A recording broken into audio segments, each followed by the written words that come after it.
Hi friends, welcome back to our channel. അപ്പോൾ എൻ്റെ പുതിയൊരു വീഡിയോയിലേക്ക് എല്ലാവർക്കും സ്വാഗതം.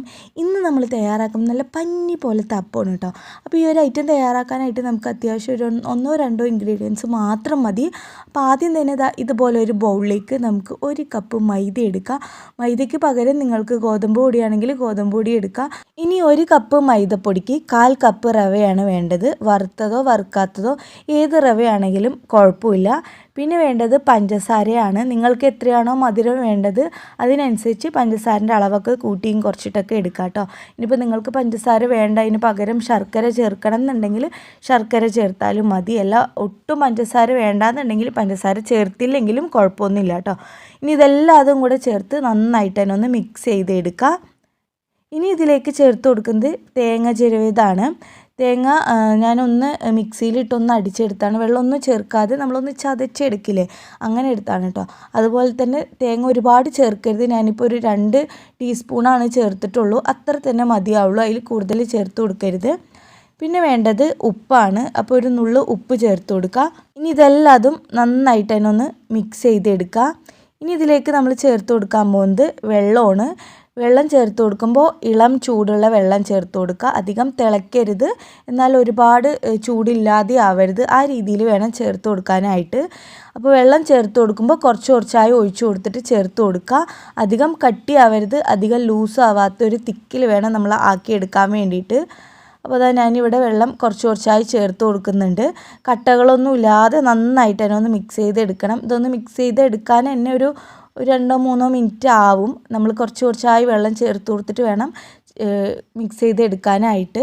പച്ചവെള്ളവും ചേർത്ത് കൊടുക്കരുത്, ഇളം ചൂടുള്ള വെള്ളമാണ് ഇതിലേക്ക് ചേർത്ത് കൊടുക്കേണ്ടത് കേട്ടോ. അതുപോലെ നിങ്ങൾ എടുക്കുന്ന മൈദപ്പൊടിയും റവയും കറക്റ്റ് ആയിരിക്കണം. നിങ്ങൾ ഇനിയിപ്പോൾ ഒരു ബൗൾ കൊണ്ടോ അല്ലെങ്കിൽ ഒരു ഗ്ലാസ് എങ്കിലും അളവ് വെച്ചിട്ട് വേണം എടുക്കാനായിട്ട് കേട്ടോ.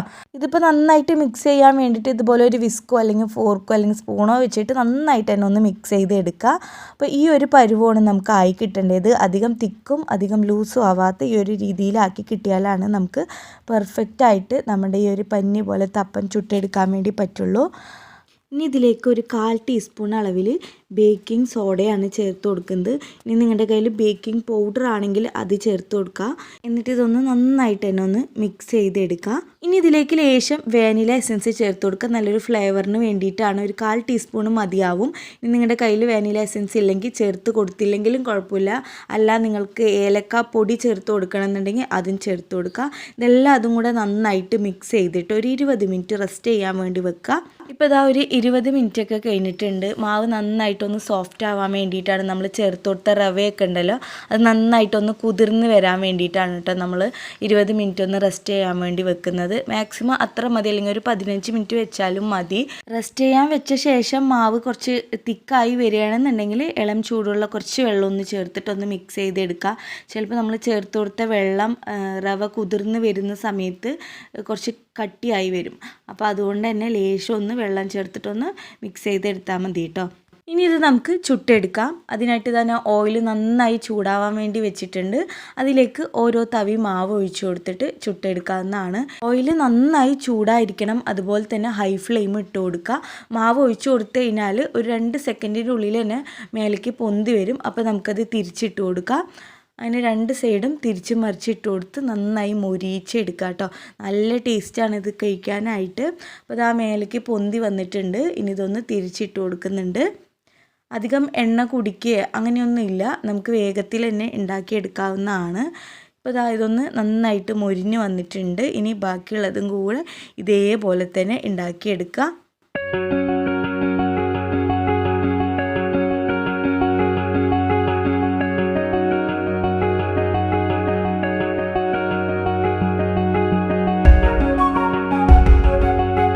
ഇതാ റവയും മൈദയും വെച്ചിട്ട് വളരെ പെട്ടെന്ന് ചെയ്തെടുക്കാൻ പറ്റുന്ന നല്ല പഞ്ഞി പോലത്തെ അപ്പം ഇവിടെ റെഡി ആയിട്ടുണ്ട്.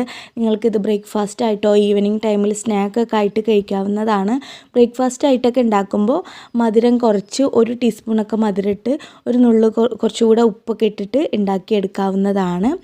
അപ്പോൾ അപ്പോൾ ഇതിപ്പോൾ നമുക്ക് വൈകുന്നേരത്തെ ചായക്ക് പെട്ടെന്ന് ഉണ്ടാക്കാൻ പറ്റുന്നൊരു സിമ്പിൾ സ്നാക്കാണ് കേട്ടോ. നല്ല പഞ്ഞി പോലെ തന്നെയാണ് ഉള്ളത്, നല്ല ടേസ്റ്റാണ് കഴിക്കാനായിട്ട്. അപ്പോൾ എന്തായാലും നിങ്ങളിതൊന്ന് ട്രൈ ചെയ്ത് നോക്കുക. കൂടെ വീഡിയോ ഇഷ്ടപ്പെട്ടാൽ ലൈക്ക് ചെയ്യുക, ഷെയർ ചെയ്യുക, കമൻറ്റ് ചെയ്യുക. ചാനൽ ഇഷ്ടപ്പെടുകയാണെന്നുണ്ടെങ്കിൽ ചാനൽ ഒന്ന് സബ്സ്ക്രൈബ് ചെയ്ത് സപ്പോർട്ട് ചെയ്യുക. പുതിയ വീഡിയോസായി വീണ്ടും കാണാം. Thanks for watching my video. By.